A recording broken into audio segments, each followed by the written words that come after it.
Death does not scare me. Now reaching my fullest potential does. Hey, it's me, your success coach, Vera V. I'm a full-time creator, entrepreneur, a lover of all things self-growth, wellness, art, and innovation. And if you're a Gen Z looking to reach your fullest potential, then keep listening. In this podcast episode, I'll share how AI is helping me launch to success in all areas of life and how you can start utilizing it too. And by the end of this podcast episode, you'll have 5 new AI prompts, aka Vera's values, then you can use to change your life for the better. From creating a training schedule for your workouts to making new friends to overcoming creative blocks and getting you content ideas, you will learn it all in this podcast episode. 3, 2, 1. Launch to success with Vera V. And if you'd like to have those 5 magical AI prompts delivered straight to your inbox from me, then DM me the word on Instagram at verynothing, AI Powerment. I just came up with this and I'm very proud. Ready? AIPOWERMENT. AI Powerment on Instagram at verynothing. Be sure that you follow my podcast or my YouTube channel, depending on where you're watching/listening to this. It is available absolutely everywhere. And remember to leave my podcast a review. Your feedback is very important to me, Gen V or Gen Z. By the way, one of our community's members, aka my followers, came up with Gen V, and I'm obsessed. So anytime I say Gen V, now I'm referring to you, Gen V. Vera's generation. Let's go. Launch to success with Vera V. So, regarding artificial intelligence, I thought the best person, or I guess not person, that's a little bit scary, the best resource for that would be artificial intelligence itself. So I asked, what is artificial intelligence to ChatGPT? And AI is the development of computer systems that can perform tasks requiring human intelligence, ranging from specific functions to general problem solving by simulating human cognitive abilities, which is super interesting. I feel like growing up, I always heard about humans being overtaken by robots. And a lot of people have concerns with artificial intelligence, which obviously we'll get to because this whole podcast is about it. Now, I was also wondering, when did AI originate? And based on the research I did via AI itself, it said that artificial intelligence has its roots in 1950s, actually, which, wow, a long time ago, huh?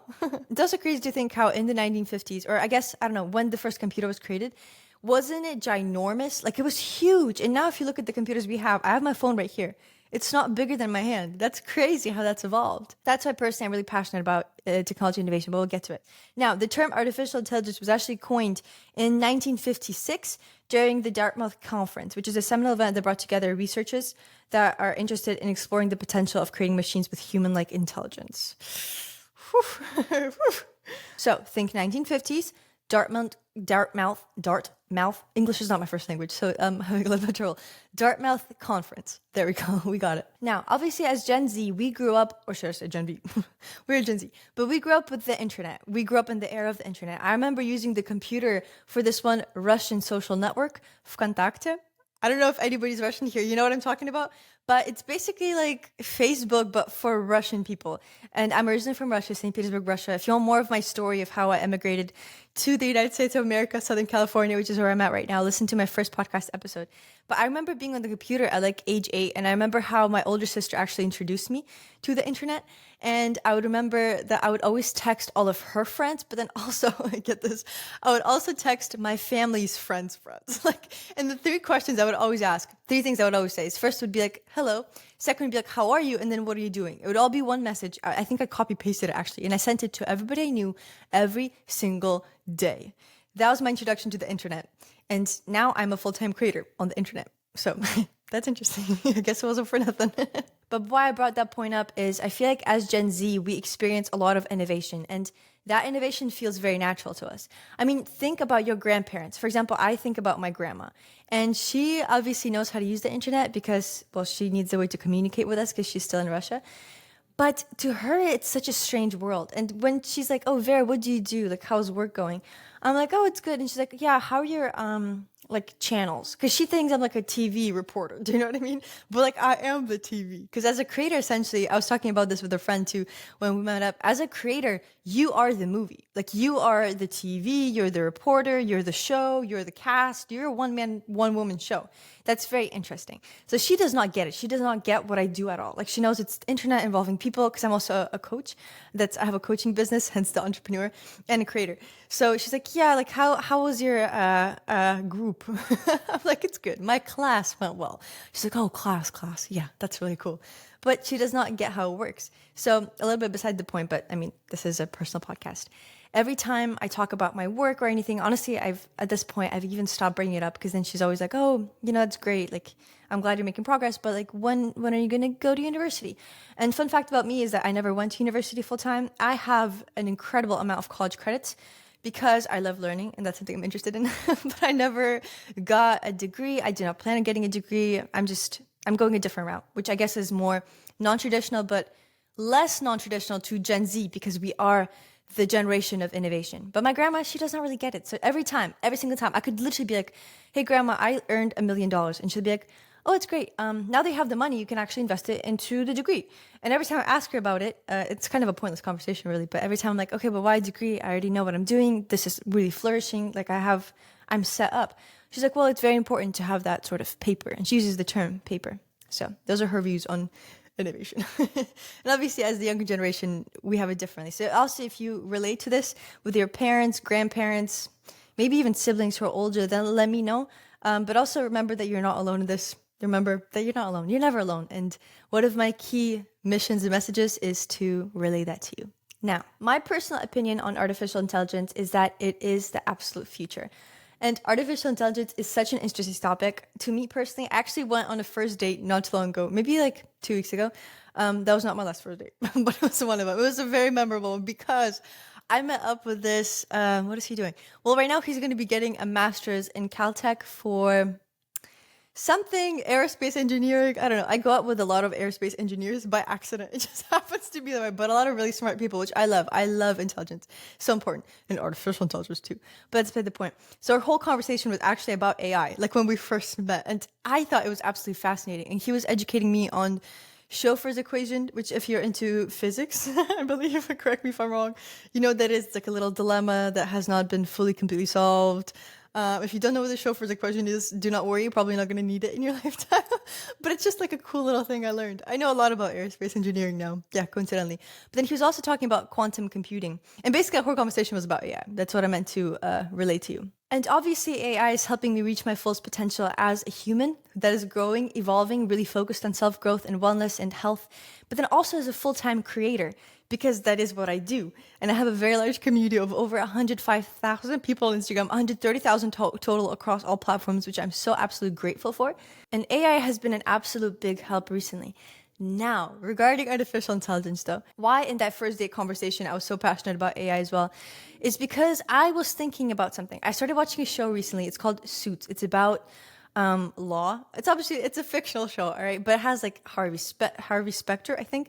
He's like a top lawyer at a top firm. He's the best closer in New York City. Super luxurious lifestyle. But the whole show is about this one guy who comes in and he's actually a criminal because he takes, I believe, LSATs for people, which is the law SAT, I guess. How else does it what's the word? Translate. I don't know. But basically he takes those tests for people. He leads a very bummy lifestyle. His friends are not the best, especially Trevor. Gosh, if you watch Suits, I have beef with Trevor. I don't like Trevor at all. But basically he gets hired as a associate lawyer by Harvey Specter, who in this Pearson Hardman top law firm in Los Angeles. Sorry, New York City. I'm near Los Angeles. That's why I'm in New York City. And the reason why he gets hired is not because he went to law school, because he didn't, but he took the bar and actually he has a photographic memory. So he remembers everything he's ever read in his whole lifetime. So that's the premise of Suits. And I've been watching it and I was thinking, obviously it's a fictional show, but that got me thinking about our law system in America especially and how many mistakes are made. Obviously, law system is unjust. I think we've known this for a long time. But I think a lot of that injustice and a lot of those mistakes comes from the fact that we as people, we have our own biases. We're not machines, right? We're not robots. And our decisions can be swayed by different things. It also reminded me of medicine. How many mistakes are there that happen in medicine on a regular basis for an absolute wide, broad range of factors? Also, if you hear anything, my neighbors are having a party at the pool. So in medicine, a lot of mistakes also happen. I'm not sure how it is now, but I know in the past there were no regulations for how long a doctor could operate or anything like that. So out of tiredness and out of those human factors, mistakes would get made and it would cost people's lives, which absolutely sucks, you know? And sucks is a very, very, very light way to put it, but you know what I'm talking about. We as people are not machines. So why I'm so passionate about artificial intelligence and why I believe it is the future is because artificial intelligence goes beyond just like Google, where it just gives you an answer, but it can actually do the things that we as humans can do. So I believe if it is trained or developed enough, it can actually overtake those positions in which we as humans naturally make mistakes, and it can be more accurate and more precise, but we'll get to it. And then another thing I want to address is the statement of AI kills creativity. I posted a reel not too long ago and it went absolutely viral. And I was talking about it was a really short reel, really. I just gave it as a resource and people saved it and interacted with it. It has like, I think 800 something thousand views now, but it's basically how you can use AI to save time, and it has all the different AI platforms for all the different purposes, which is a really helpful reel. So go to my account at Very Nothing, DM me AI empowerment, and also save that reel and watch it. But there's a comment of AI kills creativity, do not use it. But personally, I beg to differ. Obviously, if you are an artist or a singer-songwriter, which I am, I'm a singer-songwriter and an artist, I guess. I've released a song, I'm working on my second one. Obviously, if I'm like, hey, ChatGPT, write me a song about a broken heart, then yeah, that's kind of killing my creativity. So what I feel like how AI works, at least in my personal creative routine, but also in life, because in life we have to use the skill of creativity, is I give it a very specific prompt, which by the way, you will learn because we have 5 various values that we need to get through today. Yeah. I give it a very specific prompt and it gives me a sort of idea or an outline. And then I take it and I run with it. I really turn it into my own. So do I believe that AI kills creativity? Absolutely not. Speaking of creativity, if you've been having a creative block lately, especially if you're a creator or if you want to be a creator on social media, here's the first various value specifically for creators. And this is something I use myself. So I'm about to give you a specific AI prompt that you can use to generate new content for your social media. What you're going to tell ChatGPT is write out an engaging Instagram video script that teaches about blank. Insert your topic here. Use the AIDA method and make it sound natural. Script should make a 40-second video. And once ChatGPT gives you that script, take it and run with it. Really make it your own, but you're already going to have that initial idea. You're not going to waste your time thinking, oh my gosh, how should I script out my video? You're already going to have that. You just have to layer the video on top and actually create it and record it, but you have that starting basis. That's the first various value. Speaking about the topic of creation, what I use ChatGPT for is specifying my audience. So if you're in the business area, in business niche, if you know anything about business, you know that there are client avatars. So essentially, for example, when you're creating a business or creating a product, you need to have a client avatar, as in who are you selling this product for? And then you have who is this person? What are their problems, struggles, goals, failures, so forth and so on. Well, same applies with content creation, and many people actually do not know this. But if you want to be a content creator, or if you want your content on social media to reach a lot of people, you need to know who is your client avatar. You need to know who your content is targeting, who is it targeted to, because essentially that determines how you make a video. For example, on the topic of content, I really love social media. I'm very knowledgeable about it. I spent more than, half of my life on social media creating. So ask me anything. I can edit a video for you with my eyes closed. But basically, for example, if we take the topic of artificial intelligence, right?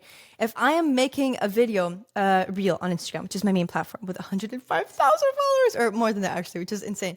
But if I'm making a video for Gen Z, I'm going to make it short. I'm going to make it snappy. I'm going to use a trending audio. I'm going to make it engaging. Lots of changes of pace, right? But still have like myself in there. Because I think essentially in content, it's very important to have you in there as a person. Versus, and probably that video is going to be like up to 7 seconds, if I'm being honest. Because our attention spans as Gen Z is like, boom, you're gone, you're scrolling.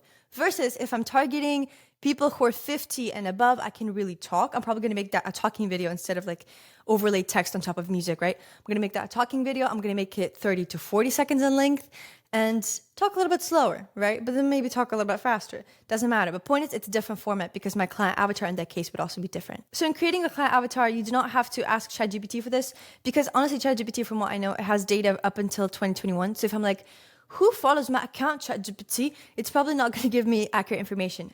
But what you can do is specify that client avatar. And there's a specific set of questions that I learned in my business training that I'm in currently that you can ask to specify that. But that has to be like a whole other podcast because it's a lot of questions, but super helpful and saves a lot of time. Now, something else I use ChatGPT for is actually to create my mission statement on social media. And essentially why I think a mission statement is important, especially if you're a creator or, as a business, obviously, but if you're a creator, that's how you present yourself. Because a lot of people think that when they create content, people are just automatically supposed to watch and be interested in it. But then why should we? Do you know what I mean? It takes work to grab a person's attention, but also to retain it. And especially to get them to follow you, like to invest something in you, whether that be a follow, time, energy, money, so forth and so on. So a mission statement is very important. Mine is I'm empowering Gen Z to reach our fullest potential together. Reaching full potential together, that's obviously my thing, my phrase. I've been using it forever because to me, a concept that I've pushed this whole time with my whole presence on social media is that we're growing together always. It's something very important to me. But the empowering Gen Z part, empowering and Gen Z, that's something that ChatGPT gave me. And then I took that idea and I ran with it and I created my own. So see, AI does not kill creativity. It only enhances it if you're using it correctly. Now, let's talk about the 3 main benefits of using artificial intelligence. The first one is that it is a big efficiency boost. AI essentially enables automation of tasks that were performed by humans, which boosts your efficiency and productivity. AI systems can handle repetitive and mundane and boring tasks, which saves you also time and resources. And that way, by giving away the mundane stuff, you can focus on creative and more innovative endeavors. It's honestly the same thing with delegating. To go off with the example, say that I do have an assistant. The kind of tasks I would give that assistant would probably be more of the mundane and boring stuff that I do not want to spend time on myself because I want to focus on more creative projects. For example, what I would give my assistant is researching trends, compiling maybe data of people that are also in the self-growth and wellness niche to see like what's happening with them. Then doing like an algorithm changes rundown, what's happening with the algorithm. I know that myself, but like, stuff like that. Versus I would focus more on the creation part. To my assistant, or I have an editor actually, I give tasks such as editing videos. I edit my podcast myself, but with longer videos like vlogs on YouTube. If you're watching this on YouTube, watch my vlogs. But if you're not, then go to my channel and watch my vlogs. I delegate him editing so that I can focus on creating that video versus spending 8 hours editing it. So with AI, it's the same thing. Essentially, I think there's some platforms like your AI assistant. Personally, I've never really used that. I just use AI in the raw and truest form. But by delegating those small tasks, you make more headspace to actually be creative and innovate. Because think about this. If, for example, as a creator, you spend 98% of your time answering partnership emails, or doing research on trends, then how will you have the time to create? You'll have 2%, which is not nearly enough. So that's what I mean when I say when you delegate that, you make a lot more headspace. Now, it's time to get to Vera's value number 2, which is book summaries. If you're reading a book, any book whatsoever, or you're thinking about reading a book, what you can do is ask ChatGPT, hey ChatGPT, or any AI platform you're choosing, it really does not matter. But give me the top 5 best rated books, or best written books, or best selling books, whatever your criteria is, on the topic of wellness, on the topic of improving my gut health, on the topic of improving my concentration and focus. It will give you that. And then you can be like, hey, ChatGPT, or hey, AI platform of my choosing, summarize this book for me. If it's too long, be like, make it shorter, make it more concise. That's what I love AI is because it is so adaptive. And following with Vera's value number 3, which is something that I personally did for myself. So backstory, I'm currently training for my first ever half marathon. I had a running goal, actually started running at the beginning of January 2023. So when the year started, kind of. It was not like January 1st, which that would have been fun, very aesthetic. Like, yeah, starting my new life on January 1st. But obviously I'm very into fitness. I always have been. I'm very into working out. I have a very healthy lifestyle. You can see on my Instagram at Vera Nothing. After you DM me AI Empowerment, remember that? AIPOWERMENT. I had trouble recalling that. Well, that's beside the point. But I started running because, I don't know why actually, I just got the idea. And then I set myself a goal in January of running 10 miles in 90 minutes in June. It was actually June 4th. And right now is July 2nd. And did I do that? No, that's a goal that I did not reach. And I actually made a whole post about it, which you can read, and why I did not reach that goal. Because I think as a creator, for me, something that's very important is also having that very strong authenticity and integrity aspect. Like if I set a goal and I tell you about it and I did not reach it, I'm going to tell you why I did not reach it so that we can both learn from it. Does that make sense? So I set myself a new goal of running a half marathon because I was like, you know what? I kind of started slacking after I did not reach that goal with running, and I was like, but then I was like, no, I need an incentive to actually run. So I signed up for a half marathon. It's happening October 28th, 2023. If you're listening past that date, that's cool because I already ran it. I have a specific time goal, and I found a training schedule. It is actually the first link I clicked on. It's by zappos.com. But what I did is I asked ChatGPT to double check, like, what is that training schedule going to look like? And guess what? They're pretty much completely identical. If you have certain fitness goals as well, like for me, I'm running a half marathon, and you need to create a workout schedule, utilize ChatGPT. And here's how you can do that. Here's a prompt for you, aka Vera's value number 3. We're going to tell ChatGPT is create me an 18-week half marathon training schedule based on my current abilities and goals, taking into account my schedule. I'm available to train up to 5 days a week with 2 rest days, incorporate running, weightlifting, yoga, and rest days. I currently run an 11-minute mile, and I want to finish my half marathon in 130 minutes. Be specific, concrete, and detailed. That's what we tell ChatGPT. And obviously I tailored that prompt to myself because I'm training for a half marathon that's in 18 weeks.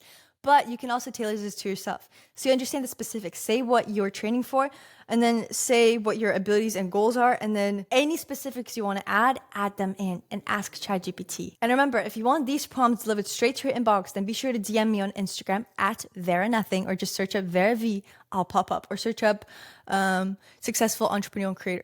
Just kidding. Soon. Forbes 30 under 30. Soon.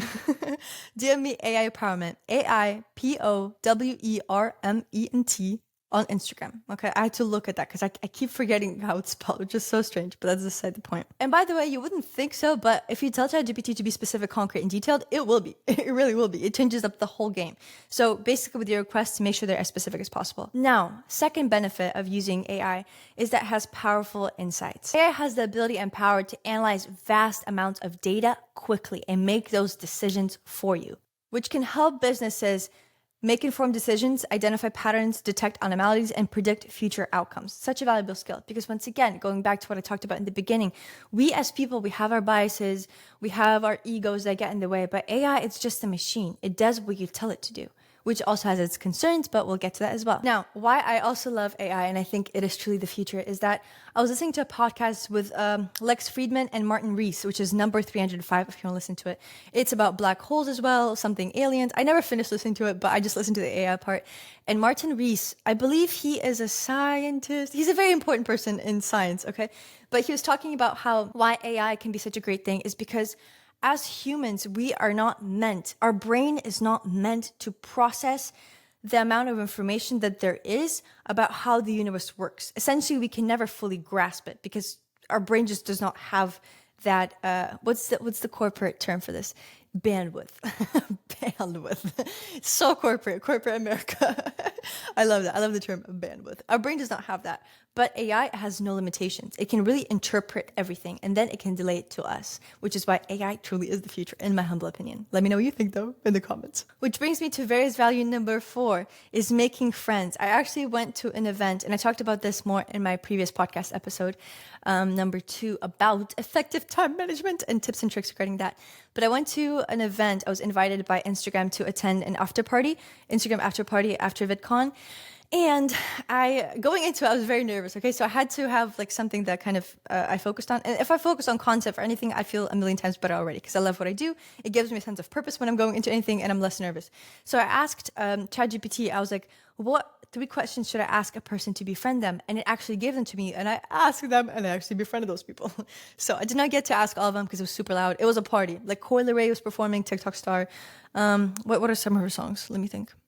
Well, point is, you've heard of her. Nothing's come to mind, but you've heard of her for sure. But those were actually really good questions. I believe the first one was, what do you most enjoy about your work/studies? And then what are your passions and hobbies/interests? And then what are your travel plans and upcoming destinations? Which is not a question I would ever ask in my real life. It would just not pop into my mind. But ChatGPT gave me that. And you know what? I'm kind of grateful. Now, a bonus Vera's value I want to share is actually journaling with AI. So I did a partnership, and this podcast episode is not sponsored. I just genuinely love that. I did it with a app/software that is called Rosebud, which is an AI journaling platform, you could say. So essentially, it has a free option, it has a paid option. And if you start using it, be sure to DM them on Instagram and tell them that I sent you.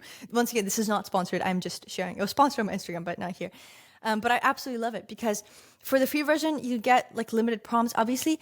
But it has prompts, but it also has just free writing, so you can journal about anything. But the best thing about that is, for example, if you try to journal with ChatGPT, it's going to give you solutions, right? Kind of like, maybe it's a little bit controversial, but it's kind of like the same thing when you're in a relationship, for example, and if you are a woman and you have a male partner, like the traditional male partner, right?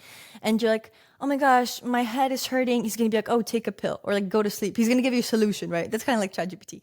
But with Rosebud, what I love about it is it more asks you questions. It's like your personal coach asks you questions. It also has a mode for tips and tricks, has a mode for voice. You can just like speak to it and it'll reply, which is really cool and sick. But basically you can journal about it, free writing, and then you can click, after it gives you a response, ask a follow-up question. You can end it there, or you can click go deeper, and it's going to go deeper into the conversation and just really enhance your journaling experience. So I love partnering with brands and companies that are super, just resonate with me. And I love journaling so much. I have 4 journals I use on a daily basis. So that should tell you something about myself. I love journaling. Maybe a little bit too much, but yeah. Now, third benefit of using AI is the fact that it is custom. It is essentially, it can personalize your experience by understanding your preferences and behaviors, which can be a little bit of a scary thing. It is one of the concerns that I listed based on the research that I did. But the fact that it is custom, it just only enhances your efficiency and productivity. So for example, if I use ChatGPT to write me an email, which I do not write emails in whole because it sounds super robotic, even if I use the sound natural, it doesn't sound like me, right? So I give it parts, but the next time that it types out something like that after my initial request, it makes it better. It makes it more tailored and personalized to myself. So for Vera's value number 5, with creating a productive day schedule, I actually have a vlog on YouTube about this. Search up Vera V, ChatGPT, it'll pop up. But it's following ChatGPT's productive 6 a.m. schedule, which is really cool. But the mistake that I did there is that it was not specific enough. So if you want to create a productive schedule with your day and get everything done, use ChatGPT. Here's Vera's value number 5, aka the prompt that you can use to do so. What you're going to tell ChatGPT is, create a productive schedule for my day starting at blank, whenever you want to start this. For me, it's usually 5 a.m. And finishing at blank, whenever you want to finish this. For me, it's 6 p.m. Incorporating a 1-hour workout, 1 hour to get ready and eat breakfast, 30 minutes minimum for hobbies, and an efficient workday that will pique my focus and concentration. Incorporate wind down time after 6 p.m. Try it out and let me know how it goes in the comments. Now, moving on to the 3 cons of using artificial intelligence. The first one is ethical dilemmas. Regarding AI, there are a lot of concerns about privacy, transparency, and also accountability. So according to my research, there is a need to ensure that AI systems are unbiased, fair, and respectful of individual rights and societal values, which is a very interesting concept because once again, as a machine, it does not have morality. Like we as people, we like to think that we know what's right and what's wrong, and grow up in a society, obviously those values are instilled into us, but AI does not know that. It does not know the difference. It's just a machine. So if you're using it in a harmful way and you're programming it as such, then, well, that's not benefiting society in any way. Let's not do that. Let's use it for good, yeah? Second is job jitters. And for me personally, I've been hearing a lot about this lately. But AI's automation capabilities, they raise concerns of the impact on the workforce. So I've heard that it can potentially take a lot of jobs away from people. And I was talking to a friend today, and that's obviously very unfortunate. I was discussing this with a friend today, and I was speaking to her about how, for example, when social media began arising, a lot of young people, most young people, they stopped watching TV. And when I say TV, I know you think about like Netflix and YouTube TV, I guess what it's called, or Hulu. But no, when I say TV, I mean like television. I mean like channels. Like you click those little buttons and you watch what's like a random channel.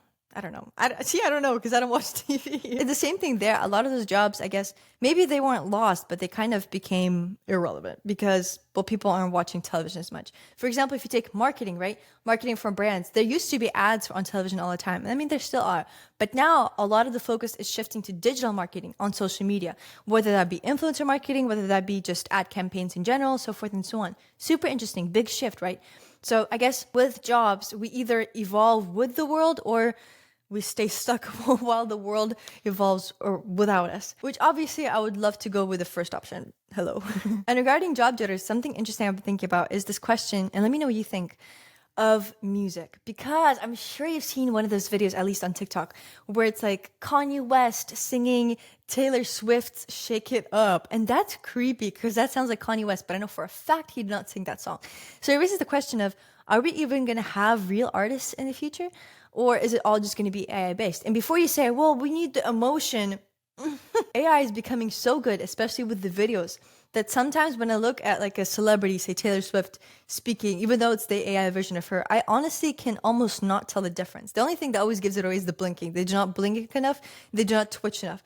But it's becoming super realistic. And honestly, when I heard Lana Del Rey version of, what is that song? Take Me to Church, that sounded pretty emotional to me. And then also with creators and with influencers, what if in the future it's just all going to be like AI generated people speaking into a camera? And obviously technology is going to, or we're going to perfect technology and it's going to become better. So it's not even going to feel fake.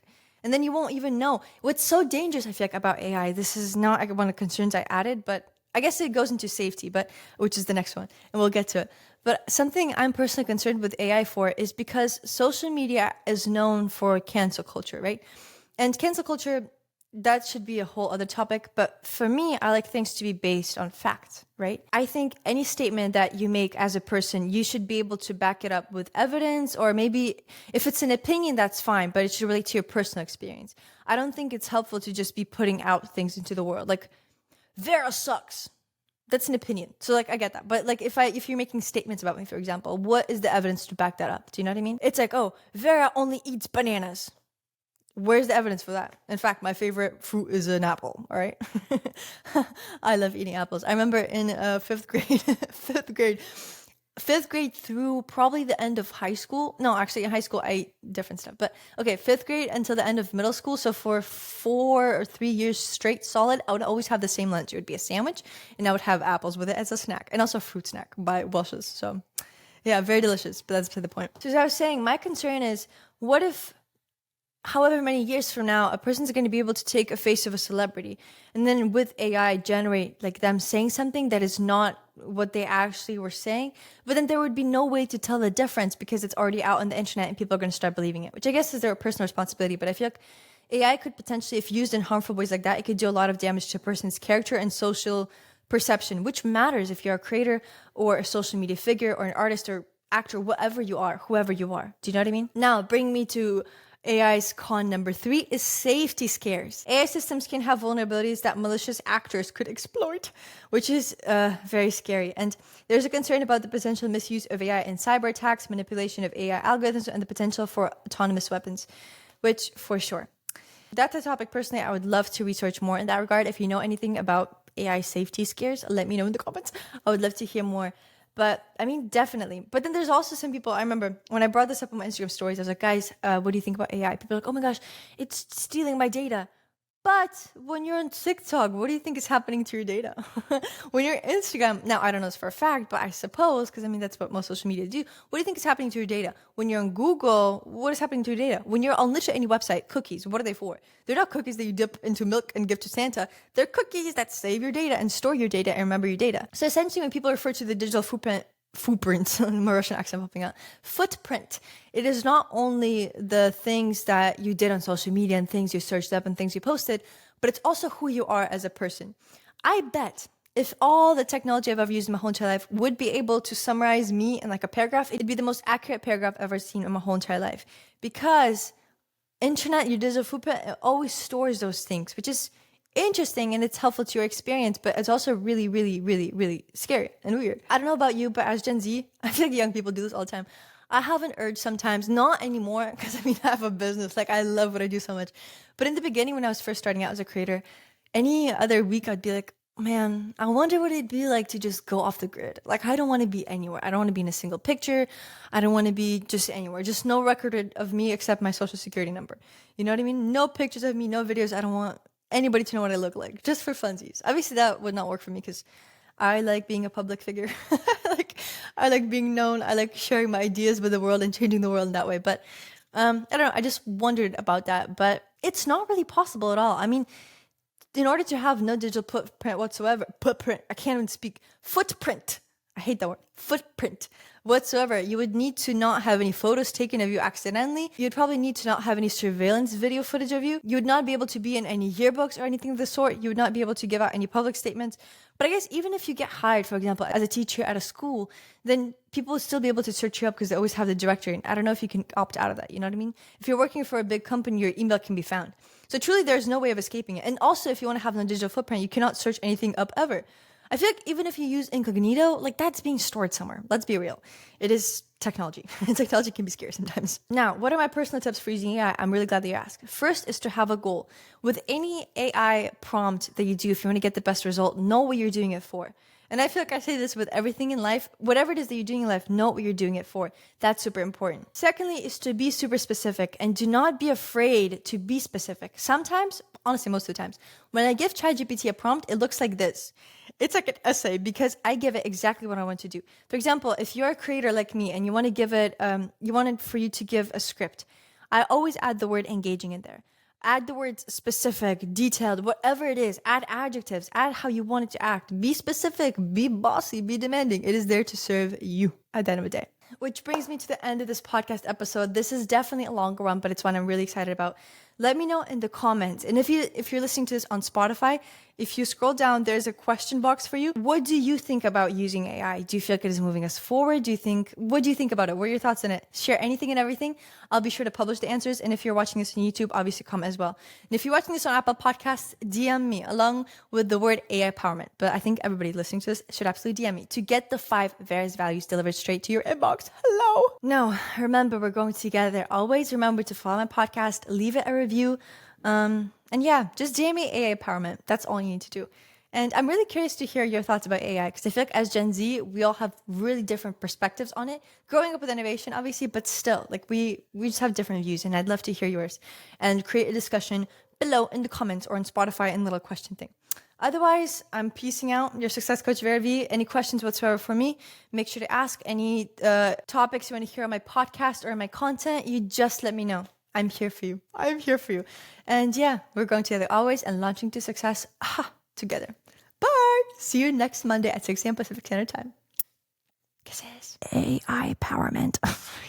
3, 2, 1. Launch to success with Vera V.